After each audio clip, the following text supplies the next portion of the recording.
everyone, and welcome. We are back with the second of our 4 Menaphos streams as we get ready and come up to the road to, of course, Menaphos. Joining me this week, I have Mod Chaplin back on the couch doing his pose as per usual. Hello. Nice to have him back. You're a little bit dark for some reason. I don't know if it's just me, but anyway.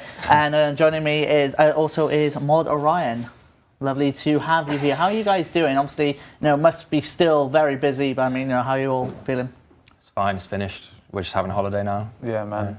I haven't. I've just been asleep for days. Yeah. I've been on streams enough with you now, Orion, to know that we're in busy crunch time. We got most of what we wanted to done in the expansion, so that is a massive thumbs up to the team. Like, the Titans have pulled out all the stops. When we told Mod Osborne about exactly what we wanted to include in Menaphos, and obviously he gives us the kind of thumbs up, and yeah, that hits the key beats, the criteria that we want to hit, what the players want. He goes, "That's a lot, guys. Are you sure you can handle that?" And we've done most of what we said on the board, so we've done pretty damn well. Yeah, I'm really proud of the team. Awesome. I'm hyped for it to go live, man. It's going to be great. Yeah. Wow. All right. Well, obviously for this week, we're focusing on skilling and the shifting tombs. We kind of had a little bit of a coverage on it with the Road to Menaphos video we released on Friday, I believe. But we actually also have some gameplay to share with you this stream, as these two wonderful people are going to have a little crack at it. So it's going to be very interesting, actually. Obviously, to mention as well, today we announced that RuneFest is coming. It will be taking place on the 23rd of September, back in Battersea Evolution in London, I believe it is. Is that right, JD? I believe we have an image as well to go with this, so we're going to bring up. We're going to have more details in the upcoming... Oh, no, apologies. We don't have an image. But we're going to have more details in the upcoming weeks, which includes the ticket information, so you can all get involved with that. However, I should mention that we are looking for suggestions on main stage and second stage sessions. We have posts up on Reddit and the forums if you want to get involved on that. And also, there's obviously a fair bit to go through here, but also we have our Gillenorian Giving event, which went live yesterday, which is supporting some of our charity partners, which is CPSL Mind, Princess Trust, and the YMCA Right here. And all the proceeds are going to be split among the free charities, so please do give generously if you can. And then finally, we also have Double XP going live next Friday as well. So it's all kind of happening a fair bit, to say the very least. But that's kind of the news in brief as to what's going on. And we're going to get ready to kick us off. So we're skilling in Menaphos. What's the overall goal with that? So I guess one of the main pillars of the expansion was to provide somewhere for mid-level players that doesn't only make it a mid-level hub, right? So what we've done is not only have we included the shifting tombs, which we'll talk a bit more about later, but the overworld skilling itself spans across like between level 40 to 80, something like that. Yeah, I think even more than that. Like, I think, well, should we start now and start talking about it? Or, yeah, for example, let's go in. Yeah, the wood cutting, for example. So the new Acadia logs are actually the best in slot logs. So they're superior to stuff like your teaks and your maples. You can use them all the way up to like 93 as you would normally, and then you can crystallize them as well. Oh my god. So it's going to be... Oh my. So, okay. We are saying this is mid-level content, but this is in the same way that, it blows teak and maple out the water. It's some brand new experience for your ears. And saying that, there will probably be some kind of reactions to what you've said already. Yeah. I was just being controversial. What about this? Yeah. Don't be controversial. Trying to get the headlines, man. No. We walk on a tightrope every day. Do you know, so what you've just done, so by being controversial, what you've just done is gone... dead content. Logs have now just gone like this. That's what you've just done. So when Panic sell maples.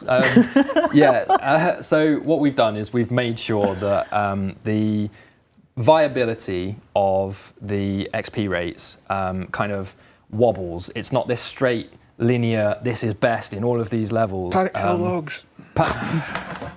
Yeah. I think you've done the damage. I need to go on holiday for longer, I think. Do you remember what my smithing did to coal? Yes. Yeah. I fully remember that. So... yeah, we've made really sure. We've had Mod Manti, who has been like really good at balancing recently. Rest in peace, he's left us now. Moved on to greener pastures. And he has, before he left, his parting gift was essentially make sure we've got all of these spreadsheets to arm us with to ensure that any new stuff we introduce is good and impactful, but doesn't ruin the integrity of older content, and that especially is teaks. I mean, obviously, teaks are really good if you have crystallize. They're good from mid 40s to 94 or whatever, and then even then, after that, they're still really strong.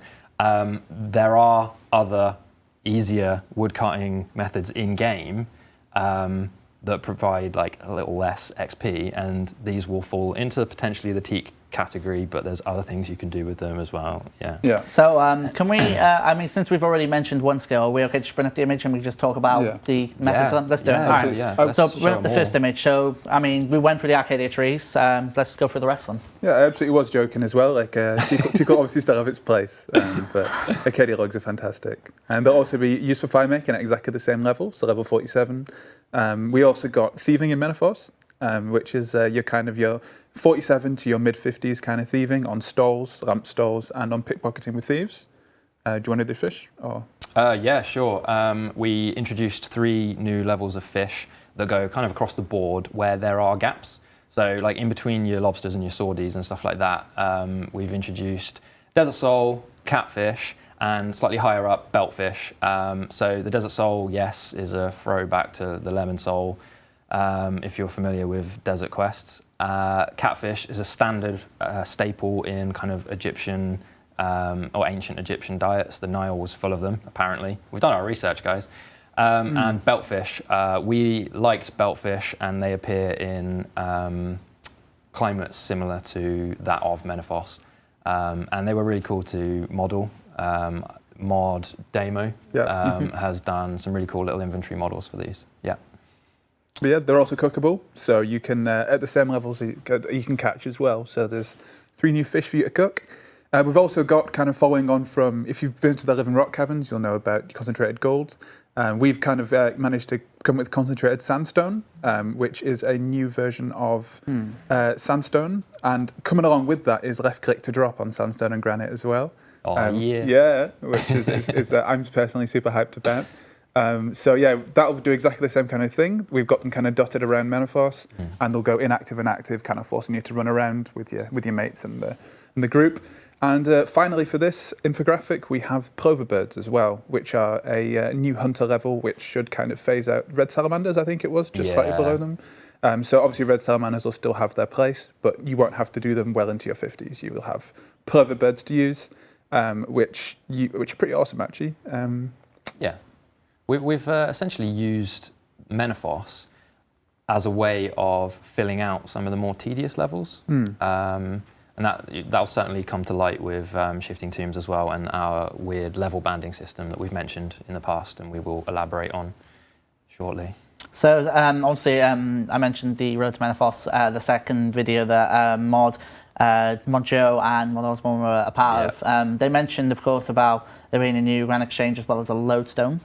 So what was kind of the thought process behind that?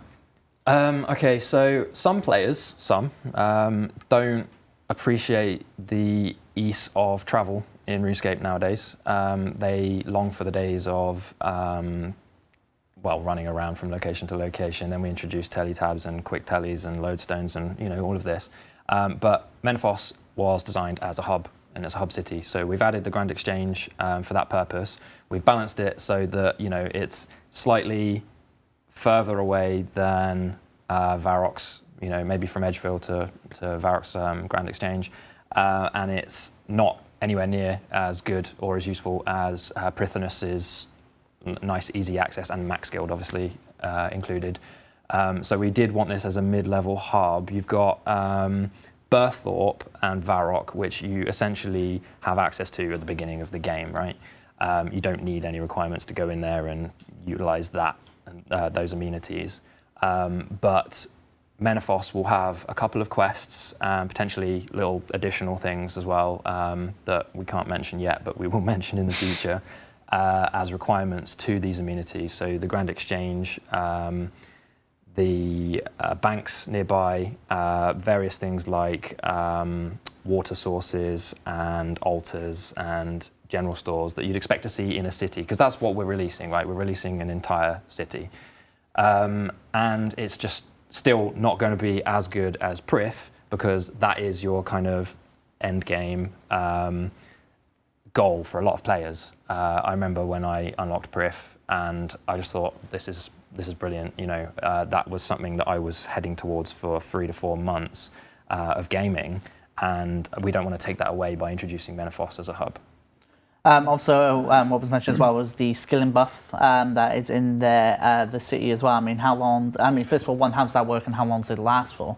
Yeah. Do you want to? Yeah, there's a 2-month temporary buff, right, to all skilling done within Menaphos. Yep. Am I correct? Yeah. So it's a 5% temporary buff done for the first 2 months of release, just to kind of. Oh, is it 2 months? Yeah. I thought you were correcting me there. Panicked in there. Throwing out those peace signs. So first 2 months of release, so it'll basically encourage absolutely everyone from all the corners of Gillinor to come and be in Menaphos. Sitting forward really. now. Yeah, man. I mean, I could see myself kind of dark. I would emphasise the point. It's an awesome buff. Revolutionise the way you play the game. Oh my! Come and bank stand in this glorious new city that we've worked so hard to make look amazing. Yeah, you'll see the 4 walls of the bank. We spent ages on them.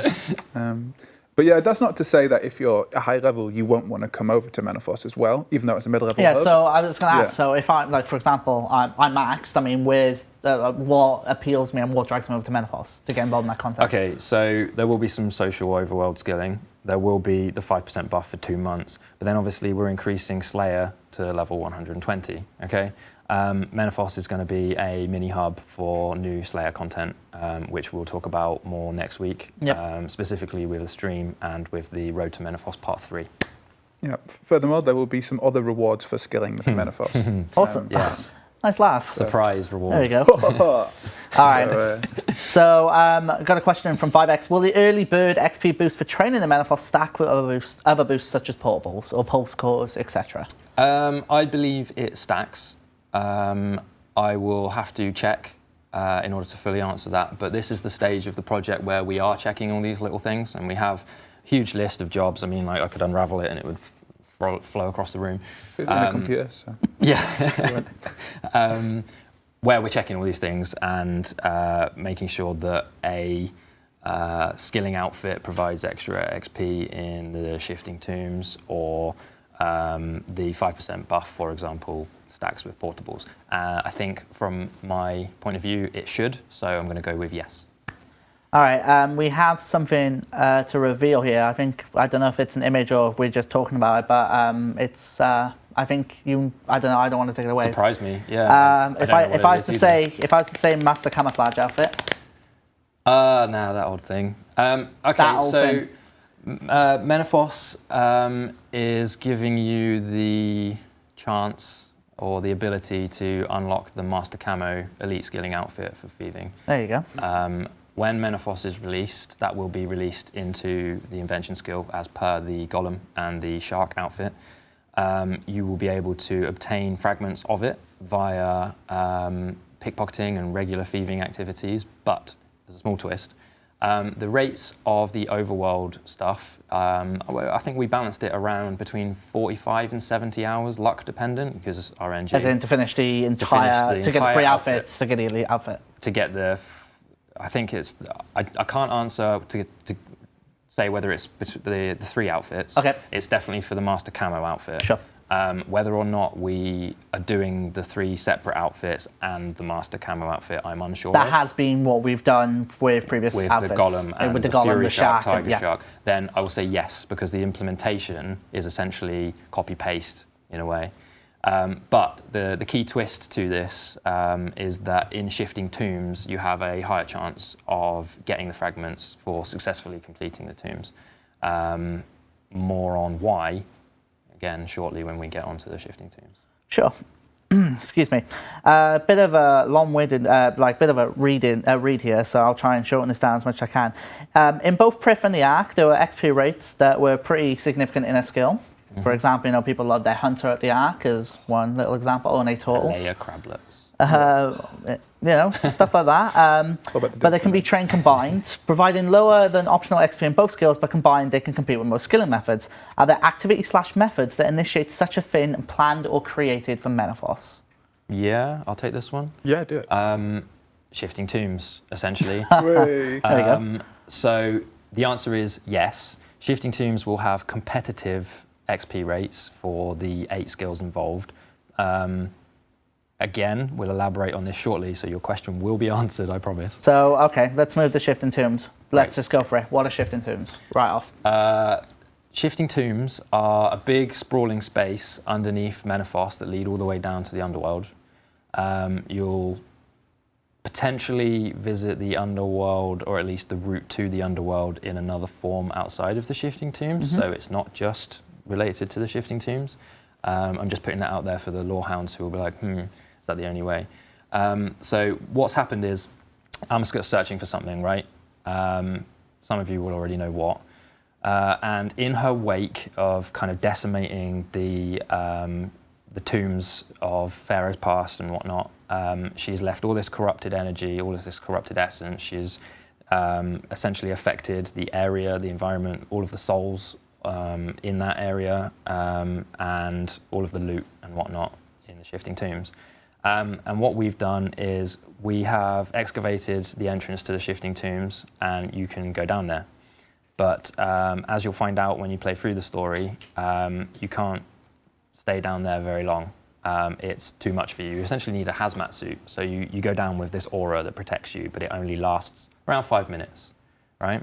Okay. And the whole purpose of you being in the Shifting Tombs is to earn experience in key skills that you select manually at the beginning of the Shifting Tombs. And you go through and you eradicate the corruption in various forms, and you loot and plunder the hell out of it. You know, these are tombs. The player is not the best character. I wouldn't even call the player, you guys, heroes in Gielinor. They're just very powerful individuals, and you know, if they want to loot a bunch of tombs, they can. Go for it, yeah. Yeah. So I remember a lot of people saying when we released the teaser of Shifting Tombs or the Road to Menaphos Part 2, does it feel a little bit odd to you that we've just found these tombs and the first thing we go in and do is ransack the hell out of them? No, not really. You've done it in Pyramid Plunder. You're doing it again in Shifting Tombs in a way. You know, the player's a bit of a bad person, really. So you can do this as many times as you want. Right. So key points are: it's not a D&D. It is a mini game in a sense, but you can do they last 5 minutes. You can do 12 of them, or 14 if you're even faster than that. Per hour, you can continuously do this. There is no limit. You can carry on getting. Let's say we'll show an infographic shortly. But the 4 primary skills are agility, thieving, construction, and dungeoneering. And yes, that means you can earn construction XP outside of your player-owned house. And yes, that means you can earn dungeoneering XP outside of Demonheim, which is a kind of a big deal.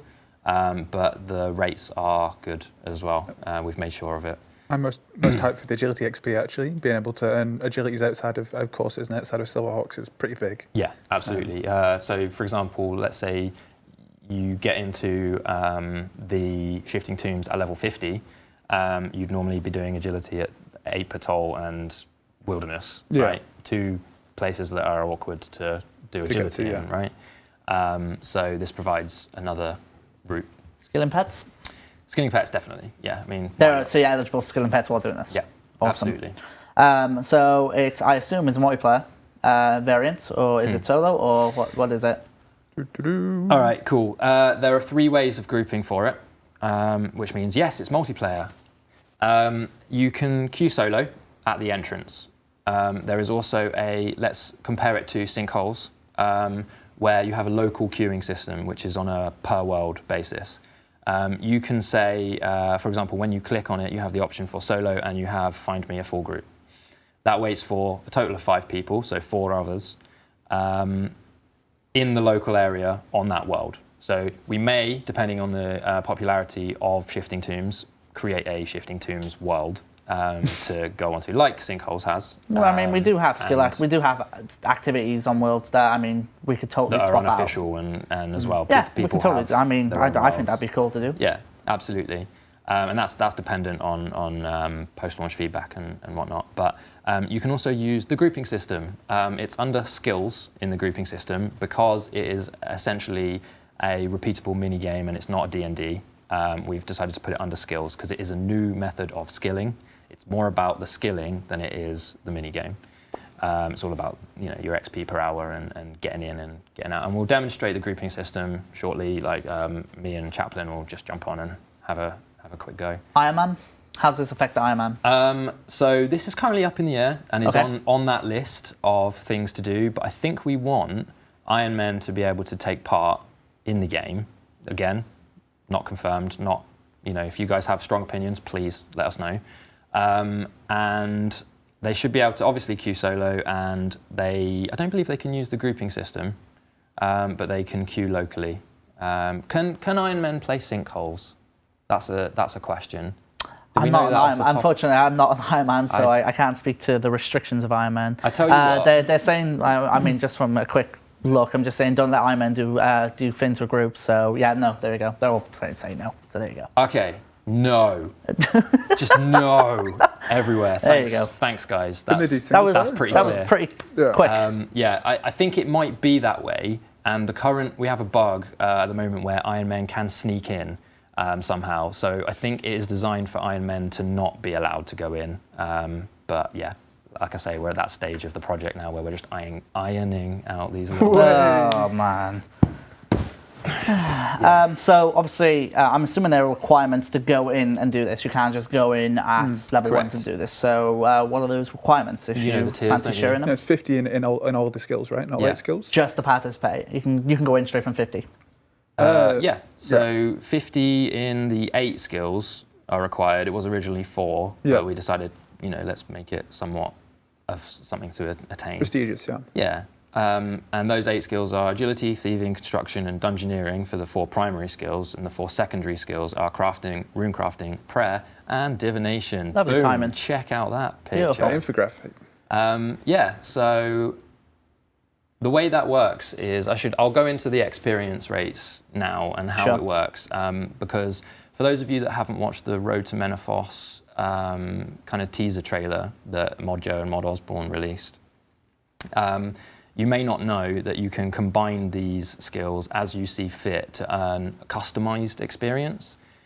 So for example, I could pick construction and thieving as my 2 primary skills by lighting or activating the 2 statues that are respective to those skills. I can then choose, maybe I just want prayer from my secondary skill. So in this example here, construction and prayer are picked. I'll get 100% primary construction XP, and I'll get 100% secondary prayer XP. And the way this works is, in order to get your primary XP, you must complete the tomb successfully. This is the closest to a skilling boss fight that we could conceive in the time that we had, in the sense that there's risk and reward. In a boss, you get the boss's health down to 0, or you don't get any loot, right? In Shifting Tombs, you escape before the 5 minutes is up to get loot. If you get trapped in the tomb and teleported out via the NPC that helps you, you get no loot. You get a tiny bit of XP that you gained during the Shifting Tombs, but it's risk versus reward. So we wanted, I guess, a skilling boss. So in a way, we kind of have high-risk skilling in a sense. Yeah. Which is pretty nice. Yeah. It's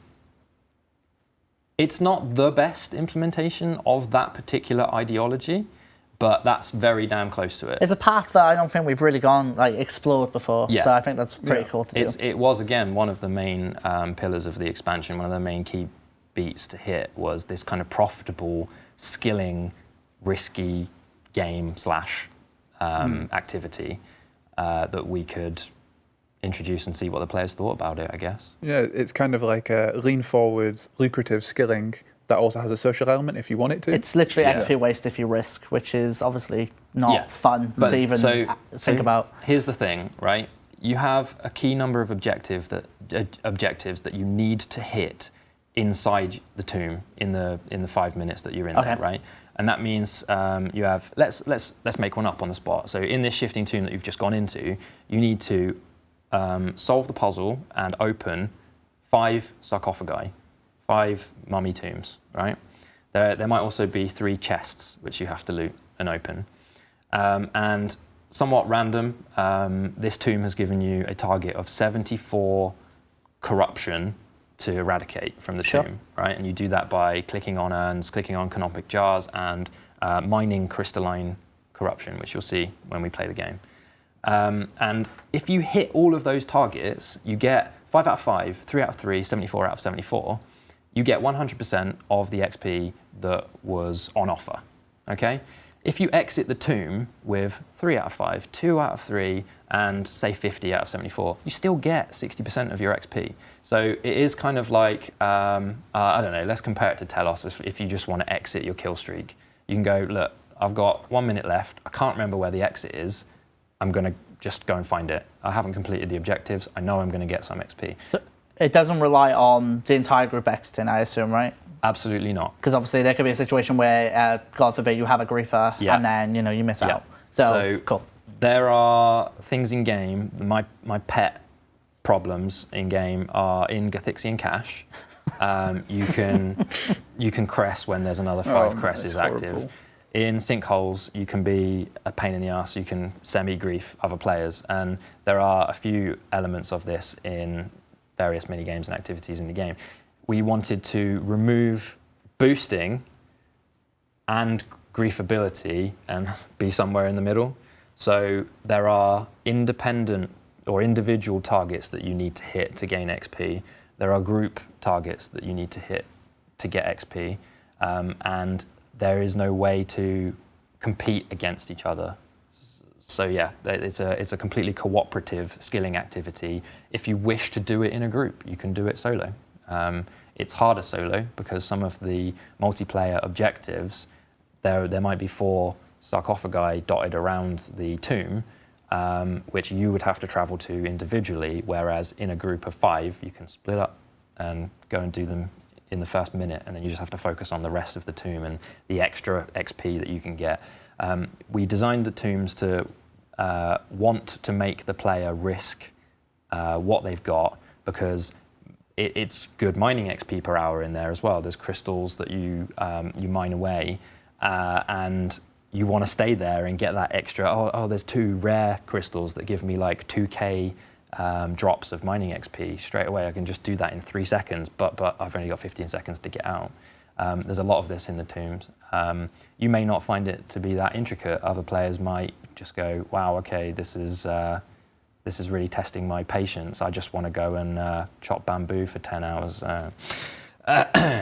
Or players will get really involved and have dedicated teams to make sure that they finish the tombs in 2.5 minutes and effectively double the XP rates per hour that we're saying you can get.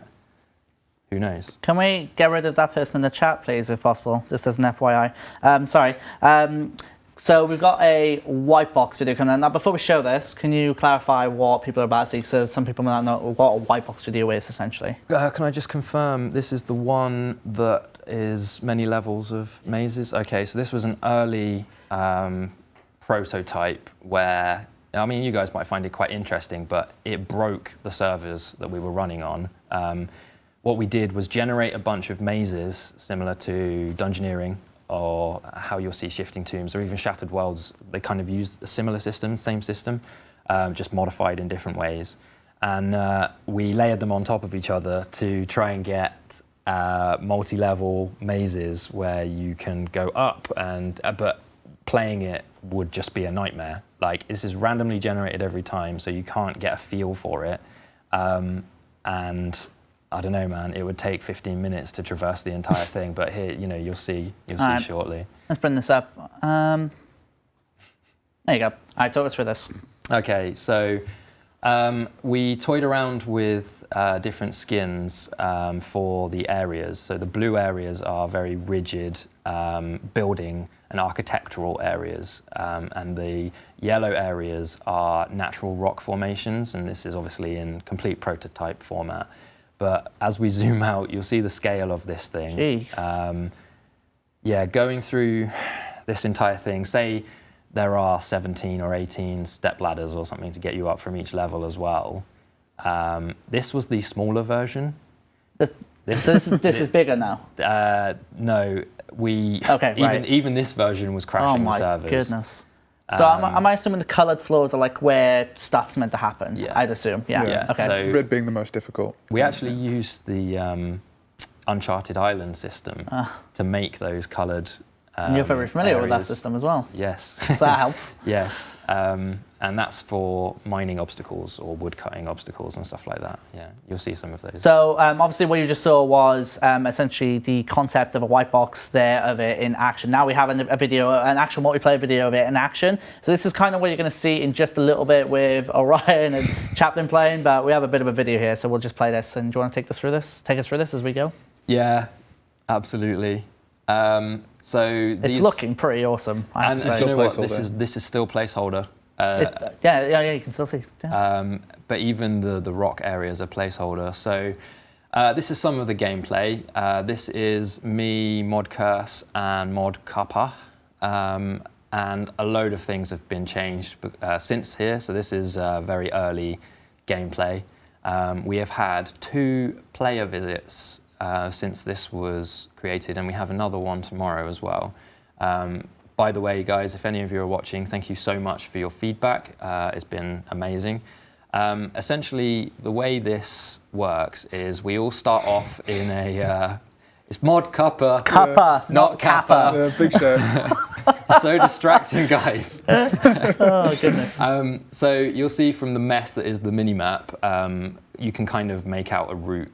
And there's an interface that shows you some basic targets or objectives that you have to hit. This chat is ruining my life. So is that the final interface it's going to be, or has that changed at all? No, it's actually changed today. It has today. changed. Okay. Oh, it's changed today. There we go. Yeah, we've got a progress bar for corruption. We've got new icons and a slightly changed layout. Obviously, this is very rudimentary. What I want to mention to you guys is the urns that you can see scattered around. They have this different type of click action on them, which means you can move via the minimap or click on somewhere, and you can also click on the urns without interrupting your route finding, or you can click on a chest, and your character will move towards that chest and start to open it. But on the way, you can just click all of the urns. So if you've got good reflexes, don't use a trackpad for this. Then be good fun. I mean, it would be a challenge. It would be a challenge. Yeah. Sorry, do you use a trackpad, Shawnee? When I'm playing RuneScape on the go, yeah. Yeah? That's what it is. You fight Talos with a trackpad, don't you? I've done. I'm proud to say I've done 100% in Rage Kill with a trackpad. That's like my thing, but that's about it. Good job. So yeah. High five. That was a pretty lame high five in all honesty, but do you know what? Hey, I put the effort in, pal. But anyway. I'm very wary of loud noises around the microphones because we'll get all that's a good point. Yeah, the feedback from the chat. So yeah, you go in the shifting tombs. You open chests. The chests can be unlocked by another member in your team, but you can go up and loot it and still get what is in there. The reason behind that is you can grief in a way by being faster than everybody else. And obviously steal that reward and stuff like that. That sucks, right? That's fair. The sarcophagi, everyone in an area, I think it's like maybe 10 tiles or something like that, gets the thieving XP from opening the sarcophagi. So you can split up, or you can say, look, I'm here for thieving. I want the most thieving XP per hour. Can we do the sarcophagi together? That's fine too. But it's the urns. The urns are the primary source of your secondary XP. So crafting, rune crafting, prayer, and divination. These urns and canopic jars contain souls of long dead Menaphites, and just even before Menaphos was a place, people have been burying people in these tombs. And you're essentially going around and releasing these corrupted soul essences and gaining the experience in whatever you've selected for your secondary skills. So you can get... Man, it's so hard to be professional in this stream when you've got everything else going on around you. You've got Gobi on your shoulder, you've got these two giggling, but I wouldn't have it any other way. All right, so we've talked a fair bit, and I think you kind of need a bit of a time. I saw something in the chat. Is shifting tombs a comp requirement, Jeremy? I don't believe so. I mean, I imagine when we come to our final, we will have somewhat of a list of... We're going to talk about comp and trim in the last... In the very final stream, we'll talk about comp and trim. Makes a lot of sense, yeah. Awesome. I think I don't want to say this for definite, but I think we're doing some kind of delayed comp requirement for Menaphos anyway. We're doing it with Slayer. We're doing it with I Slayer. believe we've said we're doing it with Slayer. Yeah. So if you have, so that's been released. if you have comp prior to 120 Slayer coming out, you're given a 3-month amnesty. I believe unless that's changed. I'm pretty sure that's still the plan. I think that's it. Yeah. But yeah, I'm gonna ask you guys to get set up over there because I think we should do some gameplay. So if you guys head over. Okay. Cool. Probably want to go that way. So yeah, we'll get these guys set up in just a few moments. So I'm going to try and talk for as long as I need to while these guys get ready. But some stuff you need to be aware of in case you've joined a little bit late. We announced RuneFest today. It is taking place on September the 23rd in Battersea Evolution in England. So if you are coming, make sure to get involved in that. We will have details on tickets as the weeks go on by. But it is definitely happening this year, so you can get ready for that. We also have the Gillenorian Giving event in-game, which is a way for you to support our amazing charity partners. That's CPSL Mind, Princess Trust, and YMCA right here. All the proceeds raised from this will be split amongst those 3 charities who've actually been in the office today, I believe, getting involved with AMAs and other discussions as well. Is that right, JD? I believe they have been. Yes, they have been involved. Awesome. All through the week, all the stuff on our social channels. Make sure you check it out. Awesome. And then, of course, we have Double XP kicking off next Friday on the 19th, running until the midday on the, I believe, the 22nd, which is a Monday, if I know my dates properly. So, yeah, are you guys good to go? Awesome. All right, so we're going to pass over to Mod Orion and Mod Chaplain. They're going to give a run of Shattered Tombs, Shifting Tombs. I've got Shattered Worlds on the mind, I apologise. Shifting Tombs. Go ahead. Cool. Welcome to Shattered Tombs. I'm so excited for a game of Shattered Tombs. So me and Chaplain are here on Tube the Strange. Nice. This is the Shifting Tombs lobby. This is accessible from all 4 corners of Menaphos. Obviously, it's shaped like a waffle. Yeah. Waffles have corners. Yeah, waffles have corners. Actually, they have lots of corners, actually, the little ones. So just to show you the grouping system with this quickly. In the skills subcategory, we've got Shifting Tombs. I can set up a group for this. I will create a new group. And I'm going to invite Chaplain to this group. It's Tube with 3 O's, yeah? It is, yeah. Tube with 3 O's. Sweet. You're already in another group. Could you leave your group? Ooh. Yeah, perfect. Thank you. Well, we may have tested this earlier on today. Okay, cool. So I'll invite you again. Invite. Boom. Oh, wow. Orion wants to play Shifting Worlds. Let's play Shifting Worlds. Okay, cool. So I'm going to update the group and I'm going to click ready. If you could do the same, that would be awesome. You'll have to probably go back into the menu. Man. I no longer meet the requirements for this group. What did you do? Let me just check my stats. So what? Thieving. Yeah, there we go. So I need Cool. thieving. So Chaplain, I think it's only thieving you need. Doesn't meet the minimum thieving level, which is 50 for Shifting Tombs, and he sorted that out. So nice. let's try that again. Can you just click ready? Too much of a scrub. I no longer meet the requirements for this group. No, that's not it either. Have I completed the Ozan quest? Oh, there we go. Nice. All right, sweet. So Mod Chaplain had to run off quickly and just do a quest. No problem. Easy. Definitely didn't type in a console command to complete that quest. So we can teleport all the group members and get to Tumen. So yeah, as you just saw there, you're required to do the first 2 Ozan quests, Stolen Hearts and Diamond in the Rough, and also Jack of Spades. Okay. In addition. Right, so That's I'm going to go tombs. towards this sarcophagus and I'm going to click some urns and get some XP. Right, sweet. So we got our first sarcophagus puzzle here. Chaplain, help me out. This looks too difficult, man. Right. Apmacan, Oh. Tumacan. Did I miss that? Apmacan, Tumacan, Scabarus. All right, I'm going to get these.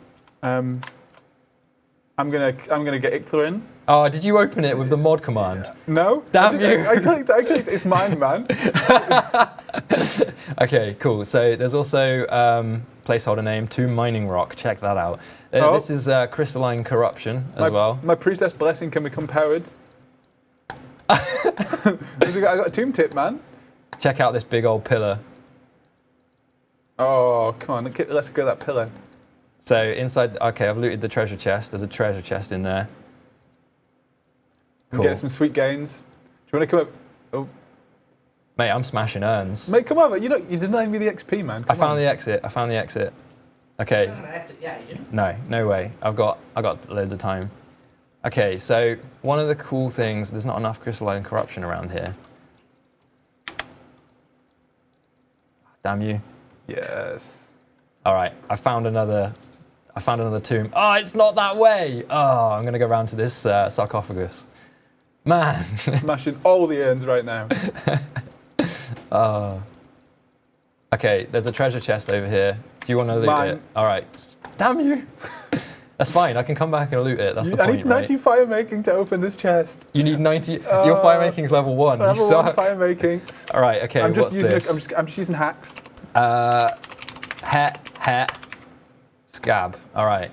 Let's do Ooh. this. I'm opening this chest now. Let's see what I get. Het. Oh, that is Scab. a huge. You hear a chunk of click XP. as you press the last panel. Boom. Open. Right. I got some token XP for that. Brilliant. But that's 2 out of 5 sarcophagi, and we're coming up to half of our time. We need to split up, I think. Yeah. Okay. There's another sarcophagus over there. No. Yeah, he's no. mod tellying like a scrub. Right. I'm gonna go the way I went first time. Oh man, my comms is so bad. I'm gonna go that way I went. Tango that you don't know. down. Okay, cool.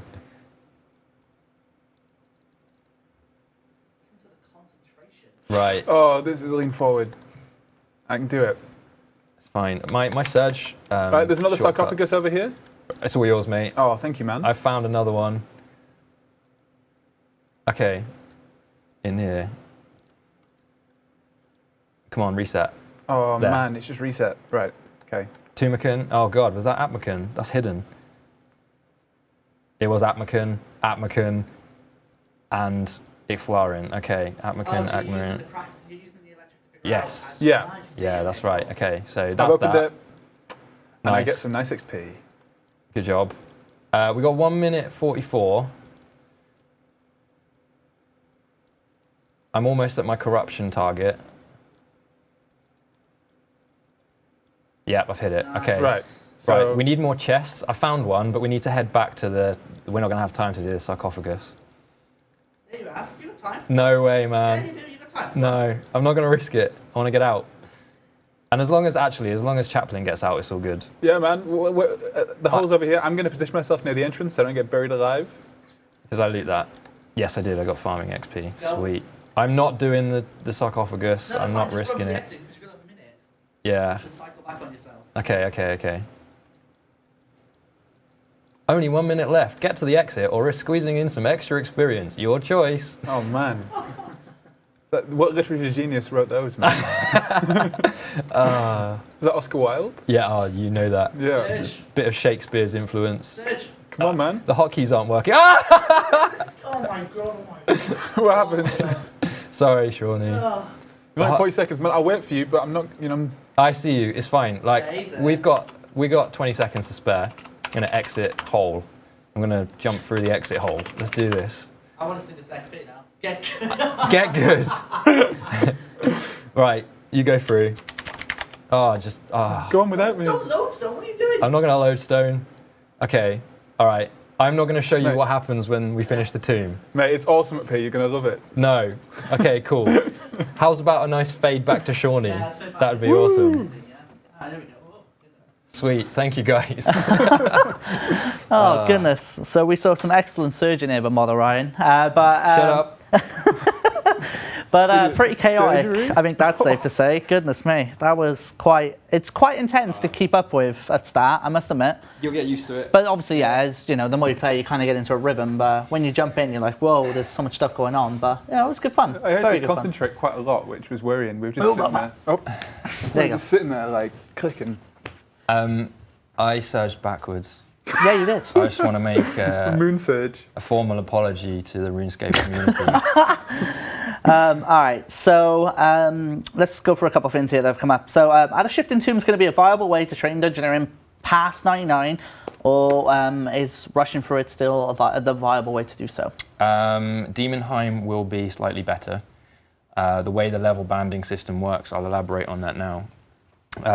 Between the levels of 50 and 55, the XP will be pretty damn good for all of the skills.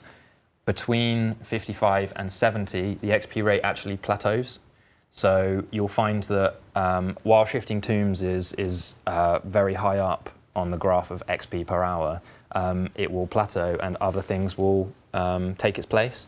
So agility, for example, it's probably not going to be as good as Wilderness Course with certain XP increasing attributes, but it will be competitive. So from 50 to 55, from 70 to 75, and from 90 to 95 are the kind of level bands where these are really good. Mm-hmm.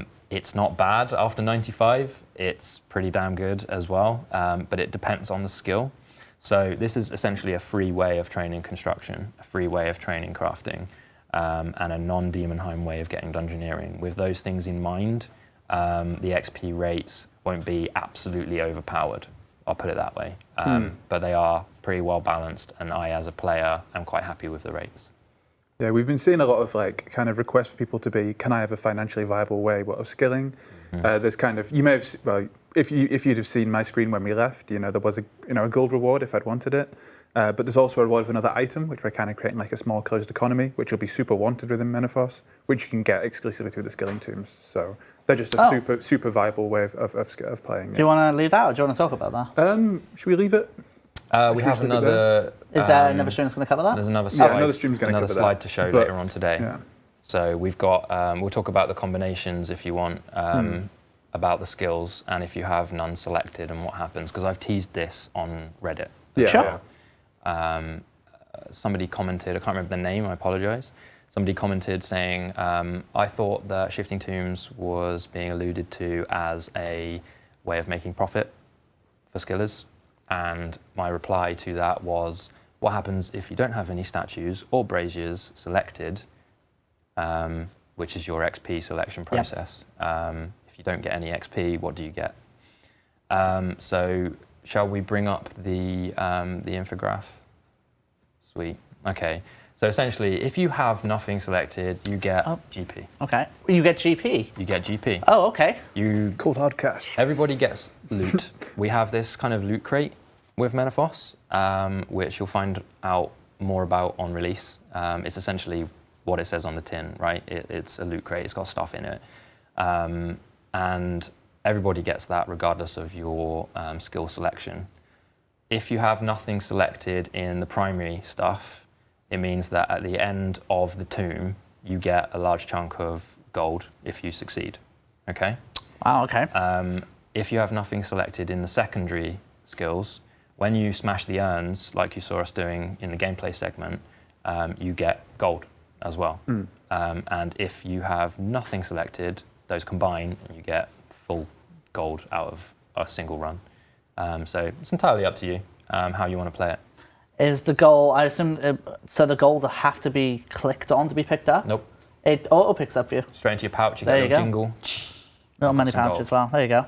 Wow, okay, that's interesting. That changes things a little bit, I have to say. I did not know, Yeah. I didn't even know about that. That's interesting. Yeah.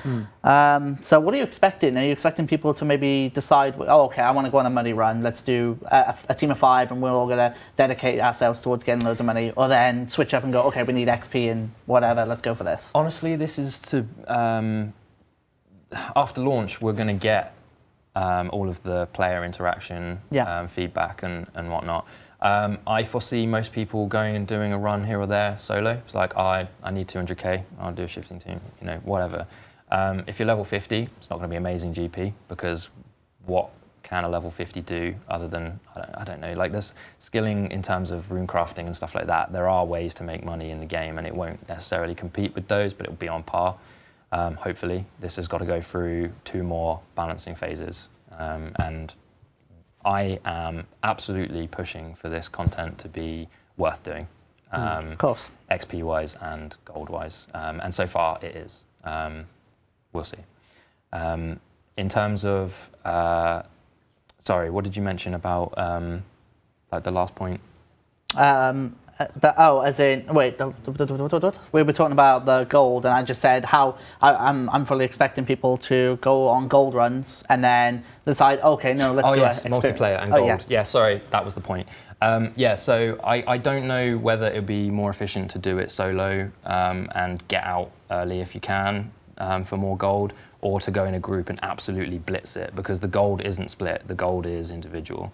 It's looking like multiplayer doing this will be a pretty viable option if you've got some clannies or some friends on Discord or whatever, and you just want to go, do you want to do an hour of shifting tombs? One person might want to do it for agility XP, right? The other person might just go, do you know what, I'll come along and help you out, I get gold out of it. So that's the freedom of choice there. Does Dungeoneering give you Dungeoneering tokens inside shifting tombs? No. Right. That is specific to Demonheim for a reason. Makes sense, yep. Yeah. Just to clarify as well, in case you missed it, we did say that you can get skilling pets while doing going on your skilling tomb adventures, so that is a thing you can do if you want to hope for, let's say, a construction pet or anything like that along your travels. Will bonus XP and skilling outfits work in shifting tombs? Bonus XP, yes. Skilling outfits, TBD. I believe I assume this is a balancing thing that still has to be Yes. decided. Okay. I think they do work, and that's only because I haven't switched them off. Whether or not they should work on release is up in the air. And it's also a bit awkward because you can wear like your agility skilling outfit, and you might have agility construction. You'd introduce SwitchScape into skilling, yeah, basically. I guess. That's basically what it would be. Yeah, it's awkward. Bearing in mind you don't need anything in your inventory for these. Maybe you want some like mobility perk stuff. You might want to use bladed dive. Maybe that's a good idea. And surging across. You might find some run speed potions, that kind of thing.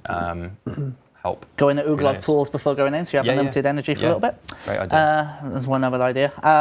Okay, that's pretty cool. We talked about Iron Man earlier on, so that's cool. Okay, some general stuff now. Some pretty cool little stuff here. So first of all, can you confirm it's following in Menaphos? Some of this I believe you've already confirmed, but let's just tick them off. General store? Yep, multiple. Yep. Water sources? Yep. Yep. Barrier Ring? No. Altar? Yep. Summoning Obelisk? Yes. All right, cool. So a bit more generalized questions here. What was the hardest feature to develop in Menaphos? Maybe as a personal thing or as a team thing? I'd say personal in this case. Can you take this one, chat? I don't think I can talk about mine yet. Is that the hardest one? Yeah, I suppose that's been interesting. Maybe. Yeah. Save it. Yeah, I'll save it. Save it. Okay. So what from what's been shown already? Let's talk about shifting tombs then. Obviously, you've been involved in seeing shifting tombs as it's been coming along. I mean, I assume Orion's going to go a lot more technical. But I mean, how was it seeing it come together and being a part of the team? The procedural gen stuff, cool. I think Orion's just about to talk about it, but I can wholly imagine the multiplayer element is going to be the Parry's concerns, right? Why on earth would you think that? Oh, I don't know. I sit next to you, but yeah. There are definitely some aspects of shifting tombs that were the hardest and I guess most frustrating, but at the same time most rewarding aspects to developing Menaphos. The multiplayer edition, basically I developed a prototype in, let's say, a week. I showed it off at what we have, we call them sprint reviews at Jagex, where at fortnightly we show off what we've done as a team, and other people who are invested and interested in the project give their feedback, and it's a very, very valuable process. The way the projects evolve is because of sprint reviews. And one of the main points of feedback was, this is good, is it multiplayer? And so it took 4 weeks of testing various ways of doing it. So we added a sinkholes style local queuing system. Then we added it to the grouping system, which is good, but to new players can seem quite clunky. So we wanted to make that as smooth as possible as well. And it has been the bane of my life for a good 4 weeks of the project. So that. there's a lot of considerations that need to be made as well, like in terms of design. Like you guys came up with a pretty comprehensive list of what do you do about griefers? What do you do about people who, who just want to hog and split up, and how do you want to change the experience? So, just adding multiplayer isn't just attack on. You have to kind of enter in at ground level, and thankfully, Aaron got the chance to do that. What did you? Again, Chaplin, this might be one you might not be able to answer personally, but what did you enjoy working on the most in Menaphos? I think I can answer that one. Okay. Chronis Quest was one of my favourites. Yeah, man. So me and Riley did a lot of the writing for Chronis Quest, and that quest is a lot of fun. Like I love the personalities of all the different people in it.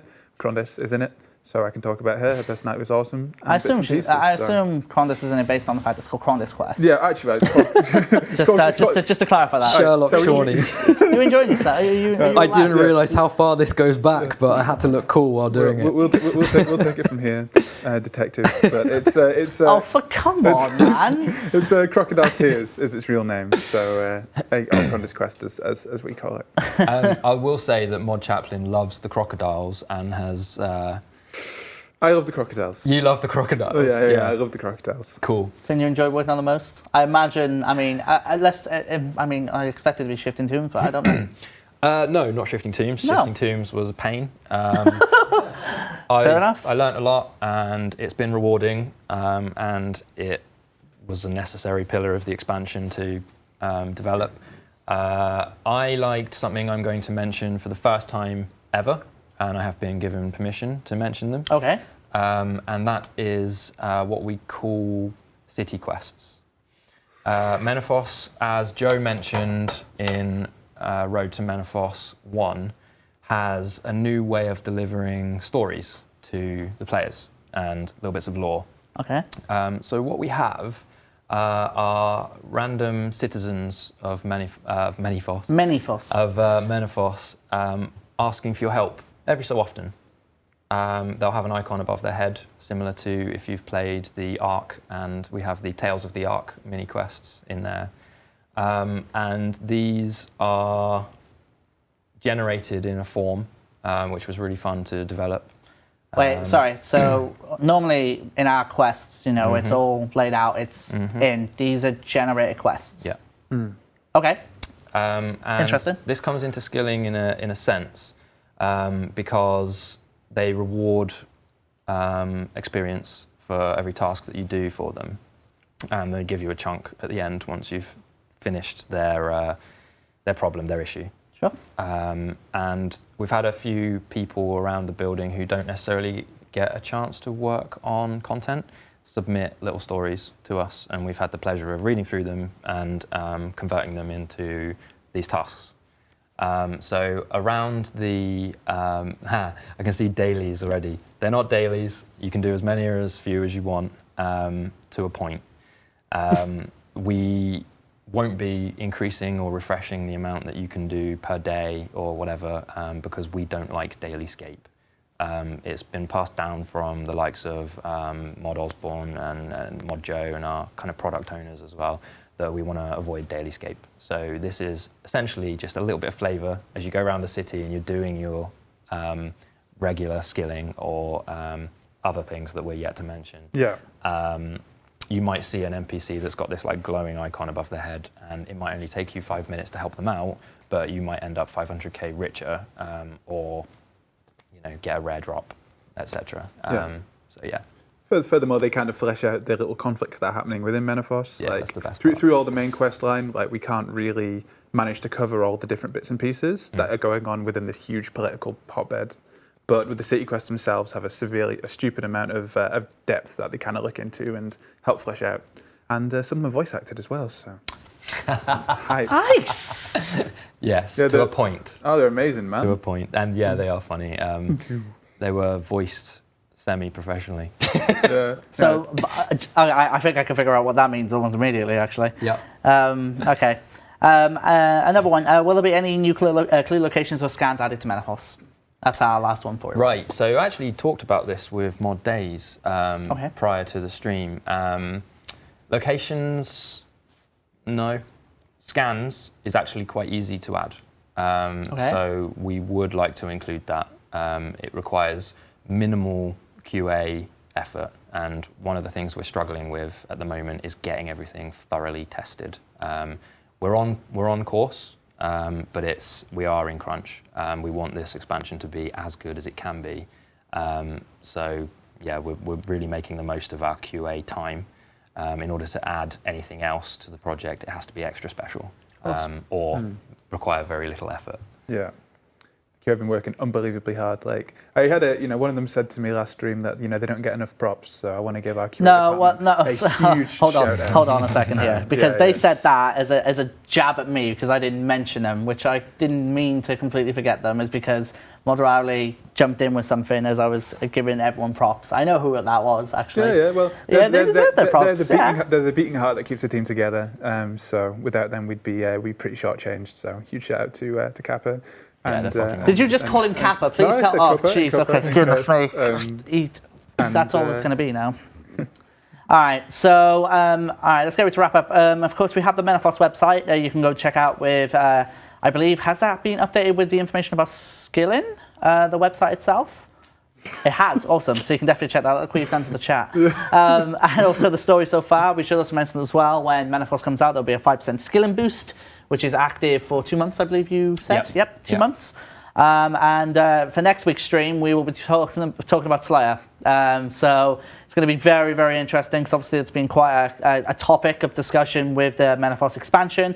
And also we should mention that RuneFest is coming out on September 23rd. And we want to know what you'd like to see on the main and second stages this year as well. So we have a post up that I believe JD can link you to, where you can give your suggestions, so you can get involved in that. So that's going in the chat now for everyone.